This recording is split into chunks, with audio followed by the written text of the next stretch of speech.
Thank you so much for joining us today, everyone. We're gonna wait just a little bit longer just to check to make sure that we've got, we've got quite a few of you in here. In the meantime, if you haven't yet, please introduce yourself, tell us where you're from. Hello, everyone on Facebook. If you can hear me / see me, hopefully it's working. Do you see it working, Roland? Yeah. It is? Yes. Do you see it working, Roland? Uh-oh. I can hear myself on your screen. There we go. Okay. Awesome. All right. Well, then I'm going to just start moving then so we can stay on time. So, okay. All right, so welcome to our third SciStarter Live event. These are all pretty informal. Please drop any questions you would like in the chat. We'll talk about expectations there in a moment here. But before anything else, some introductions. My name is Emma. I introduced myself a second ago. I am currently in Phoenix, Arizona. I am a program coordinator for SciStarter. And what that means is that I help coordinate different projects and help people get involved with citizen science. And that's why I'm here. Roland, would you like to introduce yourself again? Yeah, I'm Roland. I'll be your IT support in case you need anything today. And I'm joining you all from Lebanon. And it's 9 p.m. here. It's 9 p.m. Quite late. Thank you for joining us. And then lastly, we have Darlene as well on the call. If you'd like to introduce yourself. Oh, yep, you unmute. Oh, sure. Hello, everybody. I'm Darlene, tuning in from New Jersey. Thank you. Thanks for joining us. All right, so all of you have joined today for our event for Sourdough for Science, and I'll be walking you through some of the educational resources for all of you before we get started with that project to help you understand everything that we have to offer. So before anything else, we have some expectations for the chat and the Q&A, just like any education related event, or if you are an educator yourself, we always set expectations before anything else.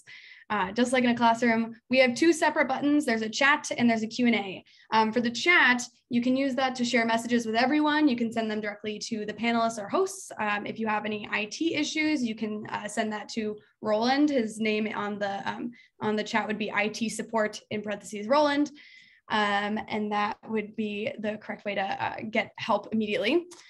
You can also use the Q&A option to post questions. So if there are any questions about what we're talking about, any resources in particular, you can add them there and we'll try to filter through them as we keep moving. But just in case, just so you're aware, we will cover them at the end as well. So if we missed anything, we'll make sure to get to it. And we might be able to respond to them just independently as well. So you can tune in there. Awesome. So if you have anything related to citizen science, SciStarter, or the Sourdough for Science or education pages, that is how we will help you out. Awesome. Okay. All right, so today we are going to have a guest speaker. Her name is Shannon Hardy. She's currently teaching at Wake Young Men's Leadership Academy, finishing up a class right now. She'll join us right after her class is over. And in the meantime, we'll talk about the Sourdough project. So we're ready to go when she arrives. She'll be walking us through what the process is and a lot of different supports that we have on an external site for that specific project. And she's very excited to be here. I met with her earlier today. She's very excited. We'll reintroduce her later as well for anyone who joins us afterwards. All right, before we get started with anything else, we want to know who you are and a little bit about you. So first question, and we're gonna put up a poll momentarily. If you're on Facebook watching, you'll be able to just write it into the chat with us, or you can join us via the registration link as well. But the first question, have you ever participated in a citizen science project before? If you wouldn't mind, there we go, perfect. And we'll give you like 30 seconds or so, shouldn't take too long. 50%. So attentive, thank you. So many of you are no's. Oh, I'm so excited then. That's great. Okay, this is a great one to get started. Awesome. Okay, we're at 80%. There's a couple of you who haven't gone yet, but it looks like, oh yeah, we're good. Okay. Okay, poll has ended. We have about 20% of you have, about 75% of you have not, and maybe is about 5%. That's great. I'm very excited then. This is a great project to get started on. Awesome. All right, we have one more question for you then, for all of you who may have been here before. Has anyone been to our previous meetings for SciStarter Live? We had Dog Day, which was about sea bark, a big survey about behavior in dogs. And then after that, we had a meeting about monarchs. Oh, this is awesome. Okay. Our SciStarter regulars, SciStarter Live regulars. Okay. It's about 84% of you. Perfect. Oh, yay. Thank you. We have 9% of you have been. Welcome back. Thank you for coming back to multiple. I love it. And then 91% of you have never. Well, then I hope that this is a start of you joining for several, because we have several education ones that I hope will be super helpful. Awesome. Okay, great. I'm going to exit out that. All right, cool. So then to get started, since so many of us are fresh faces, let's talk a little bit about science, citizen science, excuse me. So what is it? Citizen science is a collaboration between scientists and those of us who are curious, concerned, and motivated to make a difference. It's how people can make an impact on issues they care about and help science. And we're all here to be able to be involved in that. And if you haven't already, your first step to actually get involved in citizen science is to join SciStarter. So SciStarter Live comes from SciStarter. It is a research affiliate of Arizona State University, hosts an active community of over 138,000 registered citizen scientists. It's a big deal. We have over 1,600 citizen science projects to choose from. And you don't need to let that overwhelm you. It's really easy to narrow it down by your interests and your location for that matter. And to create an account, you can use the links that we have in the chat as well to go and sign up at the top of our homepage. It's scistarter.org/login. Thanks, Roland, for putting that in there. Awesome. And you'd be able to enter your zip code so you can get personalized recommendations as well, which will help. We have an email newsletter, which includes these events too, if you ever want to know what is coming up here, as well as our blog that that Roland put into the chat for the first one, the live blog post. That'll keep you updated on everything. Awesome. Okay. And now that you know what SciStarter is, a little bit of background about you again, just so we know what we're dealing with for the actual project for today, and especially with education. We want to know who you are. So in this case, I actually was a teacher for 5th grade math and science. So I would say a teacher, but also an aspiring citizen scientist, because I want to do both. I'll give you a minute or so. Are you an aspiring citizen scientist, a student? Quite a few of your students, that's awesome. A parent of an aspiring scientist, love it. Teacher, educator, librarian, or part of a library staff. No librarians today so far. A researcher, project leader, welcome. A bored person on the internet, of course, at least one of us, that's good. About 86% of you, 90, oh, good. Okay, awesome, poll has ended. So it looks like about 37% of us are aspiring citizen scientists, 44% of us are students, welcome. I hope this is really entertaining for you all then. And 30% of us are parents of aspiring citizen scientists, 26% of us are teacher, educator, troop leader, etc. No librarians, oh well, we'll catch them next time. And researchers and project leaders, 15% of us, and 4% of us are a bored person on the internet. I love that one. That's amazing. Welcome. All right, for those of you who are educators, or if you're students as well, I have a quick question for you all. I want to know what grades do you work with? So if you're an educator or a student, would be what grade or education path are you in currently? Would be great to know. And Shannon has joined us, so I'll reintroduce her in a moment here. Yeah, awesome. And this is just in the chat. We don't have a poll for this one. And you can send that directly to us. Hi, Cheryl. Welcome. 6th and 8th grade, 7th grade. Ooh, lots of 7th grade. K5, my 5th grade, I love it. I miss my 5th grade students. They're great. It's a great age. 3rd and 6th, awesome. Great. All right, cool. Well, it's good to see such a wide group of them. Awesome. Yeah, someone mentioned in the chat about the newsletter. If you'd like to join the newsletter, Roland just dropped a link in the chat as well for you. And that's when you sign up for an account, it'll show up. All right, Shannon, we're just about to go through the education page, and we can do that pretty quickly just to know what all is in there. Okay, let's see here. All right, so for those of you unfamiliar, we have an education page on SciStarter. It's really easy to use. It's also, oh, gotcha. So what you would do is just go to SciStarter.org, and we have it in our gateways off to the right-hand side of the main page, which I can end my screen share in a moment here to show you, but it's also accessible if you write in SciStarter.org/education. We'll direct you right there to see all the educational, or all of them are educational, but all the projects that are especially important and helpful for education. And those ones are, sorry, I'm getting distracted by the chat. I'm gonna put that over there. Okay, they're also all split up by grades. So you'll see like there are K2 projects that are really helpful, and then all the way to higher education. And so that page is extremely useful. If you would like to go into training, which a couple of the links have dropped in there, we do have training that was on this previous page, excuse me. And the objectives you can find on the page as well as facilitator guides. So if you decide today, after today, that you really, really love citizen science and you want to teach all your students about citizen science or teach all your friends, we have facilitation guides for you to help you out. And so that's pretty much the first step for becoming a participant as an educator in citizen science. And then we of course have that education page I mentioned earlier, which this is an example of. We have pre-K and to 2 and up. And so those are available. I can show you afterwards as well a better description of all of it, but to make sure that we get to the main project of the day, I'm going to reintroduce Shannon here. So, okay.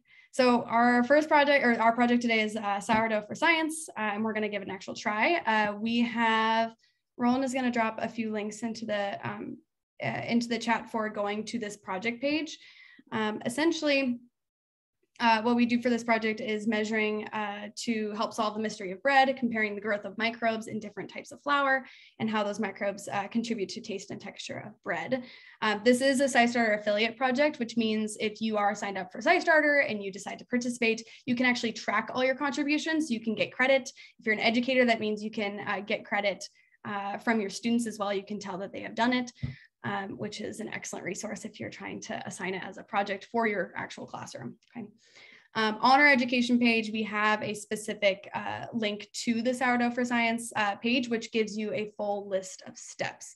I'm moving through this very quickly because we're going to get into a better description and demonstration from Shannon, but the majority of it is easily accessible with full steps that includes many, many, many resources that we will go through together in a mini tour of their external website as well. When you get through the project, to submit data that is through SciStarter's hosted form, which looks like this, but before that even happens, that actually happens on day 15 of doing this project. So it's a pretty long project, or it's short every day, but it's over a long period of time. And so before that even happens, you'll want to go to the external site that gives you all the info. Okay, I'm gonna pause here because I gave a ton of information that will be better understood with Shannon describing everything for us. So I'm going to skip through to her real fast. Would you like to introduce yourself again? Sure. Hi, y'all. I'm Shannon Hardy. I'm a teacher here in Raleigh, North Carolina. I spent the last 22 years in a small charter school that really valued citizen science. And actually one of our teachers was one of the founders at Student Discover at NC State, a founding teaching fellow. And each of us have cycled through at different times as fellows. I was a sourdough fellow, which is fun to say. But I mostly led in math and social studies, history, civics, and really love this project because I feel like it ties so much of the middle grade science and the elementary school science. And then it has these opportunities for extension that are really high. And I saw Shafat, I don't know if I'm saying your name correctly, you're 9th through 12th grade, but I think most of you are elementary middle school. So I think this is, I'll give you some leads on how you can take those extensions specifically with succession, ecosystems, DNA, with Dr. McKinney's, oh, thank you, with Dr. McKinney's work. So this is not my work. Dr. McKinney is this lovely, fun scientist at NC State, and she just got her PhD, and she is a bread maker, pre-COVID bread maker, young mother. I mean, there's just like yeast everywhere in her world. And she started, there was a micro project already happening with belly buttons at NC State, and she turned it into sourdough. She started the sourdough project. I'm now teaching math, and I'm trying to bring citizen science to Wake Young Men's Leadership Academy, a school for young men in our county. It is a public school. So this is actually the first citizen science project I will bring here because it's the most accessible. But we've done at my last school, ant picnic, work with frog calls, birds, all sorts of things. So this is just my favorite because it's so accessible.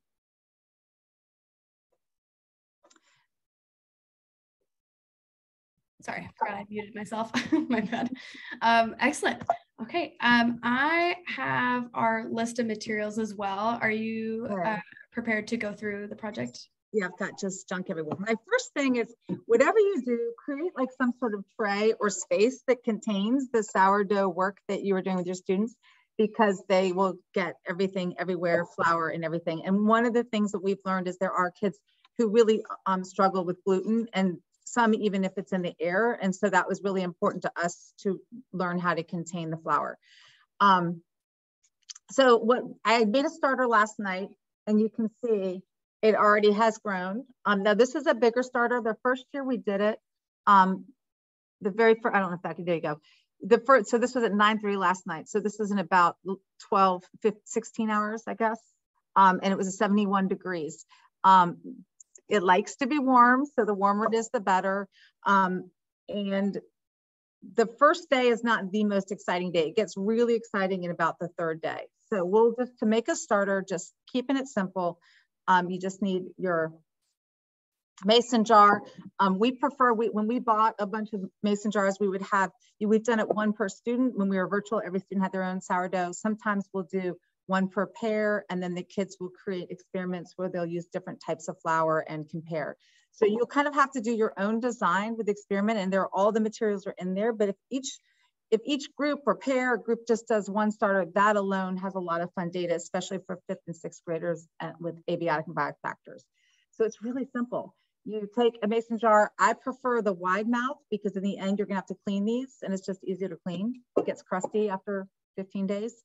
You can take any flour. So I'm just going to take some nice whole wheat flour, but we've had kids use gluten-free flours, bread flours, and they are all different. You can use, we had a baker in town, Bolter Bread, and they gave us recently milled flour, which was the best. You want glass because you want to see what's happening.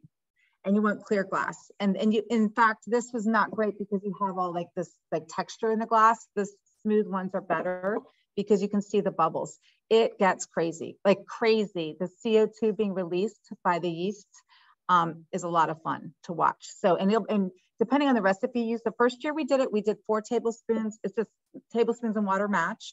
We did 4 and 4 water and flour. And then every day we'd take 2 out and put 2 more tablespoons of flour and water in to feed the baby.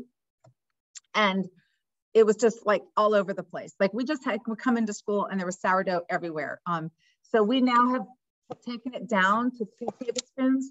If I was an elementary school teacher, I would probably go back to 4 because you want the drama of the sourdough. You want the baby to grow quickly. So I like the drama, but when you have 70 middle school students, 8th grade, boys and girls, it's not so great to have the drama. So then we got it down to 2. So this is 1 tablespoon, and it really is this easy. You all take your 2 tablespoons of flour. Feel free to handle anything because it is the wild yeast that there's nothing, you don't put any yeast in. So your yeast on your hands, I don't know if this will help, your yeast on your hands in your space is important. And so like, don't wash your hands, go ahead and touch everything, and get it so that you're contaminating the flour, and which is really fun. You take your 2 tablespoons of water. I'm using a bottle of water. We suggest that you use just tap water, but you have to let it dechlorinate, and the chlorinate will evaporate. So you can do that. You can do that overnight. It takes about 24 hours to evaporate. So I have my water. Get your fun party sticks. We've used chopsticks, swizzle sticks. Here's my 2 and 2, and just stir it up. If there's not enough water on the first day, depending on the flour you're using, you might need a little more water. This, again, it depends on how important the methods are or the impact. So if you're working with 5th and 6th graders, 4th graders, 3rd graders, I would go for impact and just write down that you added another tablespoon of water. So in this case, this is where I need my purple tray. I'm going to put this over my purple tray. In this case, I'm going to add just another tablespoon of water because it's really, really thick. And please jump in if you have any questions. Or so here I am. I haven't done this virtual thing in a while. There is a couple of questions in the chat real fast that I want to make sure that we address. Does it have to be a glass container? Yeah, I would say, you know, depending on your purpose, but I would say if you were taking DNA samples, then no, because you're going to go look at it under a microscope. If you're trying to observe the changes, the CO2 bubbles, measure the height of the sourdough starter, then you need to be able to see into the jar so you can see, so you can see where it is. So that was 9:30 last night, and I marked it with a dry erase marker. You will mark, I suggest that you mark with blue tape because you don't want, if you're doing this for 15 days, you don't want to mark with Sharpie every day. So I'll show you that in a second, but. And then did you, there was one question from someone in the chat. Can you repeat again how many spoons I want to, tablespoons? Yeah, it's equal amounts.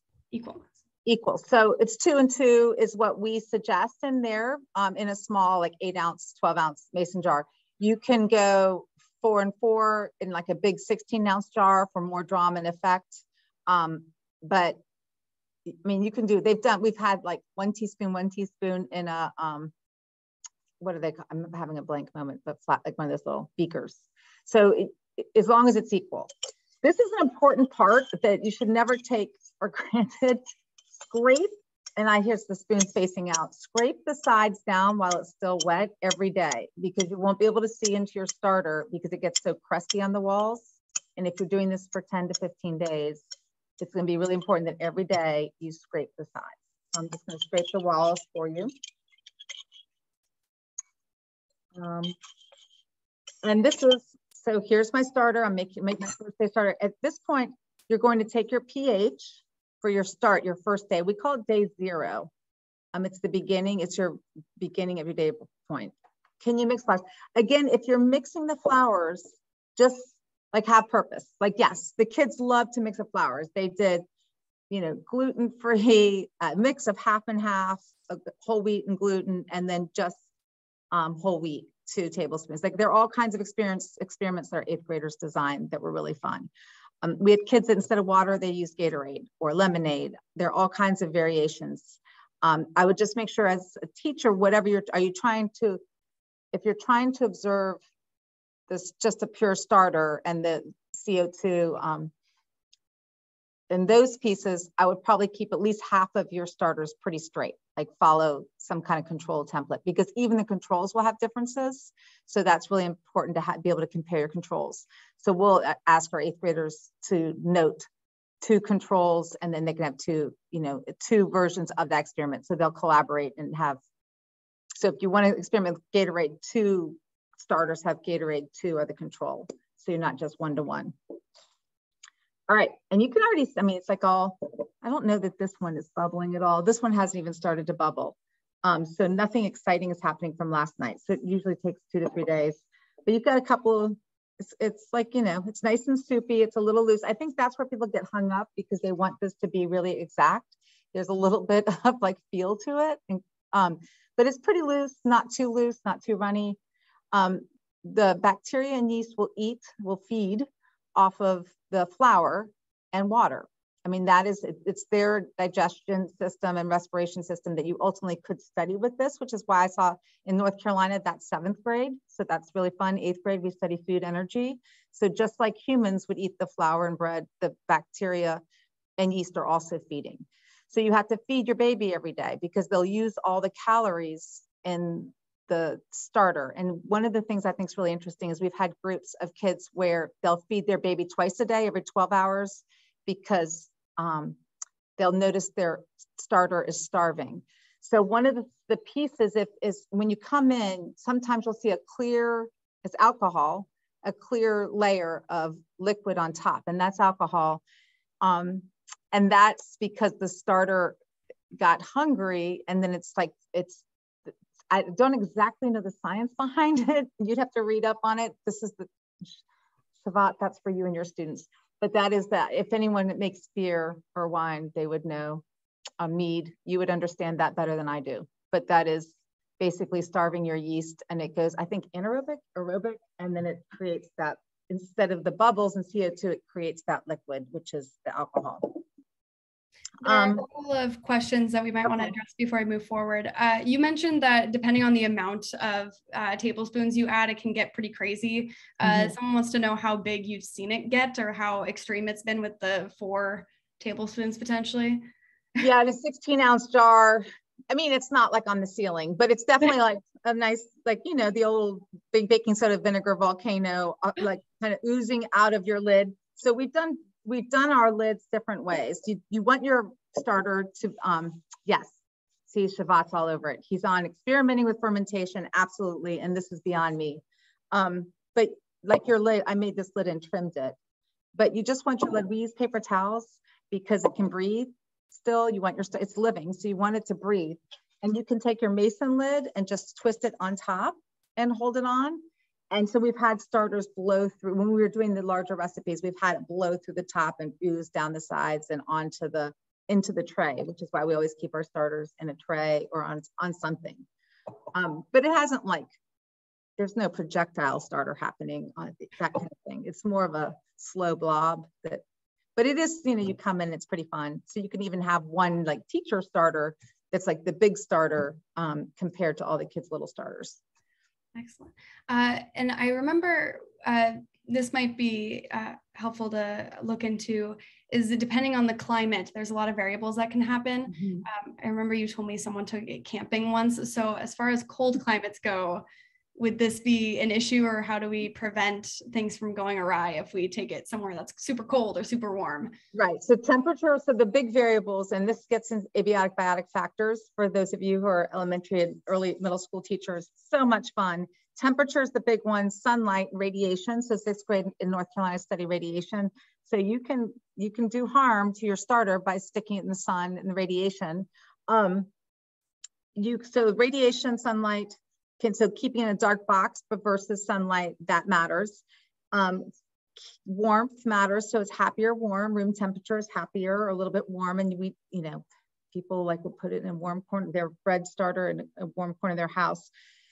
The kid that took it camping, he was Boy Scout, becoming an Eagle Scout, and we had to take them home on the weekend. So you can put them in the refrigerator, and basically it'll just stall your data, which is also interesting. So as a math teacher, that's really interesting because you just sort of get the stall, like it literally will pick up where you left off the starter. It just, but you don't want to, I've never frozen it. We'll just put it in the refrigerator, and then we come back on Monday and we all do it. Other kids want to keep their starter going over the weekend to get their starter ahead of other starters, because the starters are going through this sort of evolutionary process, this succession where different species are pioneering and dominant. And so they want to get ahead in that with the acidity, and we'll talk about that in a second. So they'll want to take it home. We've had stories where it starts to smell, and where parents will put it in the garage, and then the starter gets cold because it was in the garage because it wasn't allowed in the house. So yeah, humidity matters. We've had experiments where kids play with humidity and put it in somewhere with a dehumidifier versus just in the house or whatever, in the bathroom. So all those things would matter. Excellent. There is another question about why is sourdough called sourdough. So maybe we want to move into, you talked about acidity. Yeah, no, it's really, this is the part that really interests me. And again, I'm a trained social studies ELA teacher who in 2007 became a math teacher because there's a math shortage. So then I got trained in-house to be a math teacher. And then I've just kind of geeked out over the years and become this like secret naturalist because it's so interesting. But the smell is that the bacteria and yeast, different species, produce different smells. And so what I love about NC State's work, and this is when I was a Sourdough fellow, is we did these daily DNA tests, DNA samples, and we could identify, and we were identifying smells. And on that day, we could identify that smell, and we could tie it to what species was the dominant species. So the yeast predominantly are responsible for the bubbles. So the kids like to talk about how the yeast are gassy. And you know, all the stuff in 8th grade, boy might say, comes out. And then 5th graders. And then the bacteria generally will produce acid. So this sort of acetic acid. And so that's where your pH is dropping. So you can follow your bacteria based on the pH of the starter. So we will start, this one will probably be around 7. So we'll just do a litmus. We'll just get some pH paper. Great. I will do that for you too. If you... Your Amelie, that is exactly right. The bacteria and yeast are in your flour. There are certain brands we've like Whole Foods, we found that they tend to be better. But yeah, it's in your flour, it's on your hands, it's in the room. We had one group of kids one year, they all wore these like sterile gloves, they washed their hands, they had, this is pre-COVID, had masks on, they didn't want to get any yeast or bacteria in their starter when they made it. And their starter really was a slow start, like it had the slowest start. So there's something to be said for that. When you're scraping the sides of the walls, a lot of kids will like use their fingers on purpose to like get their stuff, their hands, their microbes. You want your microbes in the stuff. So when you're, you know, this is litmus paper and they don't need a whole piece. So you will get like a piece this big. We cut these into fourths.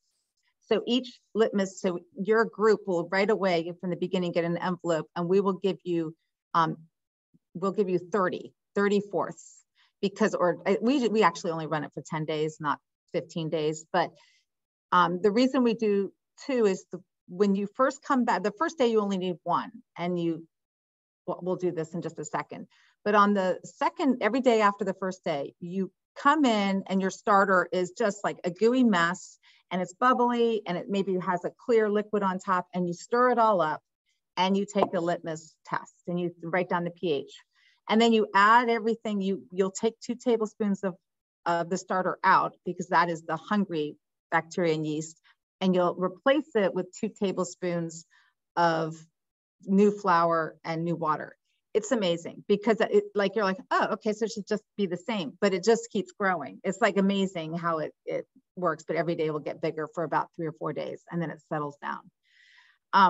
The first 5 days, your bacteria colonies are like, they are the pioneer species. They're the dominant ones and you'll watch the acidity drop out. And many yeast can't handle that acidic drop and molds can't handle it. So that's usually what keeps the mold out is a strong bacteria colony. If your acidity doesn't drop out to at least 5, you're probably going to have issues with mold at some point in the next 15 days. And you should not we don't let the kids we don't let them make bread from that. But if it drops out, if you get a good drop in your acidity and it holds around 5, then you have a good starter. And then the yeast that start taking over, and this is sort of the evolution piece, as the environment changed, the acidity of the environment, then that yeast that takes over is the yeast that makes that really good sour bread. And there are different kinds, different species. Dr. McKinney's done amazing work, like able to like figure out which are the dominant species for different sourdough starters some are like pretty ancient sourdough starters in different regions of the world, from South America to native starters to European starters. It's really, really interesting. So just real quick, so I'll stir it all up and let's pretend that this is my second day or this is my first day, but I'll stir it up and we can even compare to my other one. So then I'm just dipping in my thing. I get everything off of it. Oh wait, I'm on the wrong end because I haven't done this in a while. And we don't use this kind of litmus paper because we want 0 to 6. So I was sort of emphasizing that. In the picture, you can order Hydrian 0 to 6 on Amazon. It's not expensive. And we buy like 2 rolls for, I think, 70 kids to do this thing. So, so I've got it on my, you'll be able to read the color. This isn't really useful because it's going to be around 7 because we're just starting on the first day. But if I had 0 to 6, usually by the 2nd or 3rd day, you'll see, and I hold on a second, you should get into that yellow green, that 3.0, 3.5, 4.0, 4.5.5. And that's where it gets really fun, that you know that your bacteria has taken over the colony. And now the only yeasts that are surviving are the yeasts that can live in this acidic environment. Very cool stuff. Okay, so then the next thing is after you do litmus, you want to measure and you write that down. I just like little details. Amazon has these clear rulers. I love them. I can see better, but good old wood rulers work just as well. Doesn't matter. And you just measure in centimeters. And then some people like to measure the bubbles. If you want to measure the bubbles, what we suggest is you take some space on your jar and you draw out ahead of time in Sharpie, maybe a 1 inch by 1 inch, and then the kids can count, and the kids can count the bubbles in that 1 square inch, how many bubbles are in that, and they can compare them every day to see. We stopped counting bubbles because what we found is you'll get these like big bubbles and little bubbles, and then how do you like, okay, there's only 4 big bubbles, but actually more is happening than 10 little bubbles. So we stopped. But if you're trying to just observe with elementary school kids, I think that's a way of observing the yeast. The best way to observe the yeast and its reproduction is measurements, just measuring the height of your starter from day to day. So for instance, my starter yesterday was, I'm on centimeters. So yesterday I was at 3 centimeters and now I'm at 4 in just 18 hours. So sorry. And so then you just kind of put your starter up. I mean, you write your data down. The data sheet kind of guides the steps. I mean, the kids, we go through it the first day to make sure they're set up. But once they're set up, let's go ahead and show you what day 2 looks like, because that's a little bit more important. So I've got this, it's actually really fun if you can see. Can you see inside there? Like it's kind of loose and bubbly and so, which is very different from this one, which is just kind of gooey. So this one's off to a good start, nice and loose and bubbly. You can see it like kind of loopy. So we would stir it up. I would take my litmus paper. I would do my litmus test. And then after I stir it, and all the directions are really, really clear. There's pictures, there's videos of doing this. So you can just play a video while you walk around. But then I take my litmus test and you just dip and read. And then and I like that orange paper because it very clearly turns color exactly like you just, and then you hold it up to the picture. One of our tricks as teachers is we take a picture of this and we laminate it and we put one on every table. Because we don't want them to have the canister with all the litmus paper. After you stir it up, you take 2 tablespoons out. So you just take it out and we'll start a slop bucket. Some kids will bring a Ziploc bag in and I'm gonna just put it in my other starter at this point. And you take 2 out and then they'll bring like little Tupperware in and they'll take that 2 tablespoons and they'll add flour at home and they'll start their own starter. So they take the back slop and then they start their own starters at home with their starters. So then they have these cousin loaves of bread happening. And then you just add 2 tablespoons of water in, you stir, and it's day 2, and you can make sure you collect all your data. You make sure you scrape, add your 2 tablespoons, stir, and that's it. Take your data, wrap it up, and observe. Which leaves a lot of time because once the first day takes a long time. I would say it takes a whole period. And then after the first day, it's really, they get really good at taking data, especially if you have 3 or 4 people in the group, they can get really efficient. So there's a lot of support materials that help. So when we're done with this, we can talk about some of the support materials. Hey, Shannon. Mm-hmm. I'm going to share my screen in a second here because I think it would be helpful to have a good view of what the actual calendar is like. So this is from the student, the teacher guide that we have. Mm-hmm. And it has a list of all the days. So when you're referencing all these things, this was your day 2 is what you mentioned, right? So the idea of feeding your starter and then bread tasting, aroma wheel, all these items, like bring in the data, we can view all these tools for actually writing down your data. But just for anyone who is, it sounded like a lot of you were curious about the process of adding the flour and water or taking any out, how much you should add. And so all those things are listed on the guides as well, even if like, because we can only go through like 2 days right now with Shannon's starter. Right? Yeah. And you just have to decide where you want to go with this. You could just be like, I'm going to be a math teacher doing this because I just want them to have real data to graph and use and observe. So we're not going to do any of those activities. We're just going to run the starter for 10 minutes in class every day. The other 70 minutes of class every day, we will be doing algebra. and then produce a report and observations. So it's very interdisciplinary. You can do a lot with it. Yeah, absolutely. Did you want to take a moment to talk about the resources before moving forward to the end of the project, like what you do at the very end? Yeah. Okay, cool. Let me go to our list real fast. So there were a few different items. The aroma wheel, which is heck, do you remember where it is? I don't have it from me apparently. Oh, I'll just go to the website. It's at the beginning, actually. So there is, if you go to Discover Kids, which is our link, Aroma is page 14. The Aroma Wheel is a big one. So one on the data sheet, other than pH, other than like you have to have the classroom temperature, pH, what other data? The height of your sourdough are the data points that you're collecting. The only other data point that you, and this, so yeah, the acidity, the other data point is the smell. And the smell is a really good indicator of, and depending on what level your kids are, you can look up, well, what kind of bacteria do we have in here? I've shared an encyclopedia of bacteria and yeast that you can use. They're your microbe encyclopedia. And there's also an activity in there called MAP or My Microbes. And so the smell will kind of indicate, I mean, we can't in our classrooms do these DNA tests. So it's a good indicator based on our lab work. When I was a sourdough fellow, there were 10 of us working 14 sourdoughs each.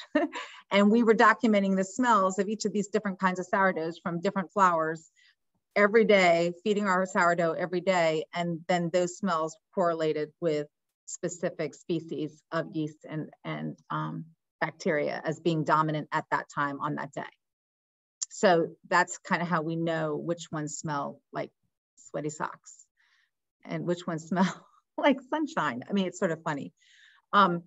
Yeah, and these are great pictures. This is actually one of my colleagues who was one of the sourdough fellows going through the steps. But there is an aroma wheel because kids don't have language for, adults don't have language for smells. So it's also a great language piece, I think, especially for creative writing. Again, elementary, early middle school. But all of these videos, that last video is a bakery. That's just a beautiful intro video to cook kids on like sort of passion behind bread. And my daughter, a college student, actually made that video. But there are like lots and lots of options and paths you can take with this. So if you go up. Thank you. Yeah. Yes, I was trying to find it. I don't remember where I had it. Yeah, go on. Yeah, these videos are great. They're all like 2 or 3 minutes. One more up. So, I'm sorry. I thought we were on Discovery Kids. So on Discovery Kids, that site, the NC State site, is this. Oh, I'm so sorry, Shannon. I'll bring that up in a moment here. Was there a different area we could go to first while I don't have that up?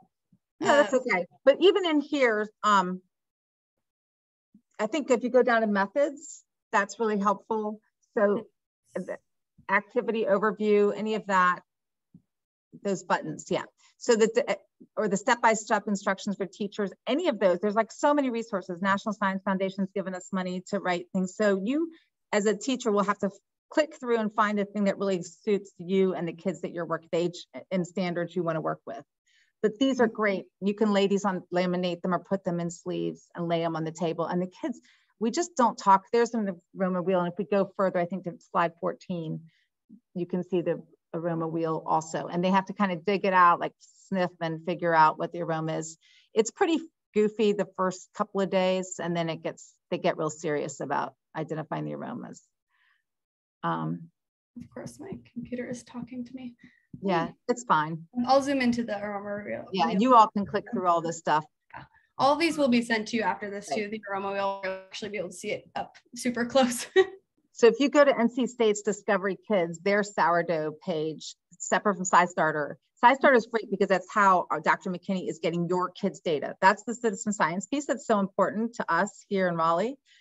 So that's really important, but also Discovery Kids NC State site has just endless things for you in planning because there is more time.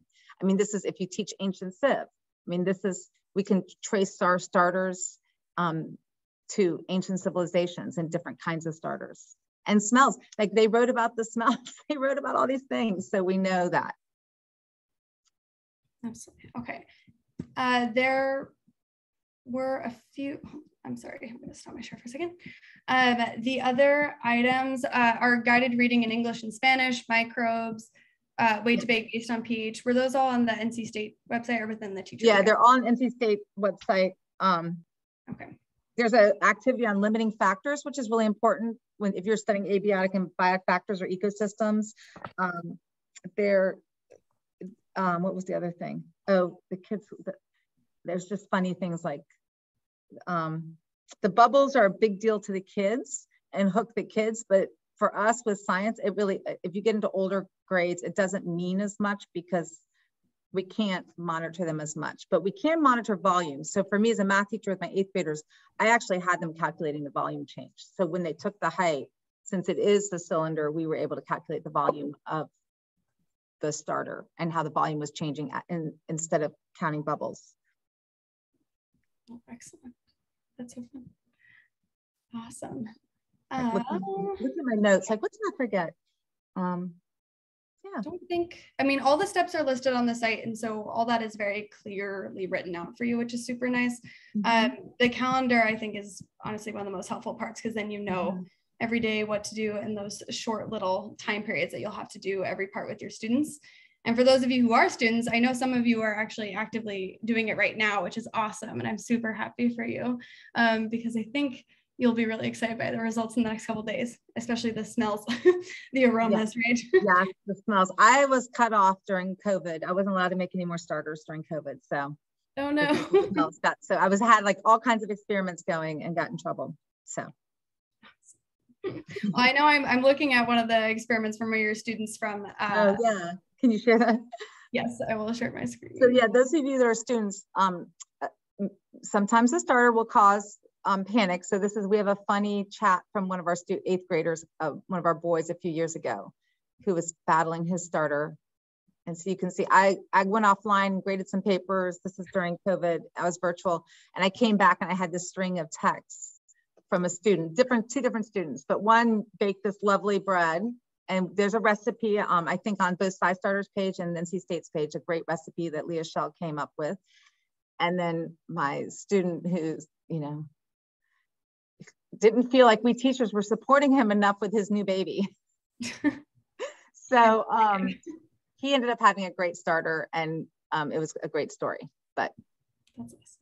Yeah, he's made it to college now, so he's not ruined. Awesome. Yeah. All right, so a couple of, I saw a couple of you asking questions in the chat too. If you want to, well, I'll bring it up again, but if you wanted to bring them onto the Q&A, that would be also helpful. Oh, love the passion. Yes, absolutely. Yeah. And the Dunder Mifflin, sure. Good point. Yes. Awesome. Where did it go? Back. Lost my screen. There we go. Okay, so since you're a math teacher, do you know of any other interdisciplinary like additional parts to this that you could do instead of or like other versions of this that you've heard from other teachers, or different variable versions? I mean, the piece I really like, and I don't know if there's a report that a student report we can show, but I really like doing a double line graph with each day. So the day is the time, the independent variable, and with the acidity and the pH versus the centimeters. or volume, depending on what you're using, because you can see everything's like together, and then the acidity drops out, and then the volume's not building, and then the volume builds, and it's like they come together, and then you've got this, that's sort of the ecosystem piece where it goes through succession and it becomes this sort of sustainable micro ecosystem. And you can see it on the graph as that pH settles out around day 10, and then you can just feed your starter for 100 years. And that gets into like those Mennonite friendship starters that get passed on, because that starter, the acidity and yeast colonies are, and I don't know, I don't want to say symbiotic because I don't know that that's fair, but there's some level of commensalism that they are living well together in this ecosystem, as long as you feed it. If you don't feed it, you'll kill it. So you do have to feed your babies. Yes, that's great. Oh, Frankenstein, yeah. So if I were her, like in her case, she probably should have done like 1, 2, 3, 4, 5, like really spaced out her intervals on her y-axis so you could see it better. Okay. Yeah, the changes between the days. Right. And I'm not sure what she did on hers. We usually just draw it too. I like to have my math students draw these graphs with 2 different colored pencils, just so that they're like really feeling like making their graph. And because they collected their data daily, they really are like connecting with what's happening. So I really like this. We do it with 8th grade math students and Math 1 students. This is super helpful for anyone who's looking to make it more challenging too. Like depending on the grade you're working with, you can change any of the guides to look to base it off of the grade level. The student activity guide has an entire breakdown of all of it, or an entire sheet that you could just essentially change to fit the needs of your grade level. I don't, forgive me, Shannon, what was the grade level that it's currently set at? Mostly, like it looks like it would fit. So all those sourdough fellow teachers are 6th or 8th grade teachers. But being a math teacher, I know the math standards, it's very accessible for 4th and 5th graders. And I know most 4th and 5th graders are doing a lot with observation, abiotic and biotic factors. So that I think that they can start sooner. And I'll share that page with you real fast. And then we are closing in on our 3 p.m. deadline. So I'm going to have us talk through any last minute questions and other resources for you. But Sourdough for Science student activity sheet, this is what this looks like. So you could essentially change it to fit whatever group you're working with, or any of the students on here who would like a guide that will help them make it work through all of it in a super guided manner, and asking the right questions. It's super, super helpful.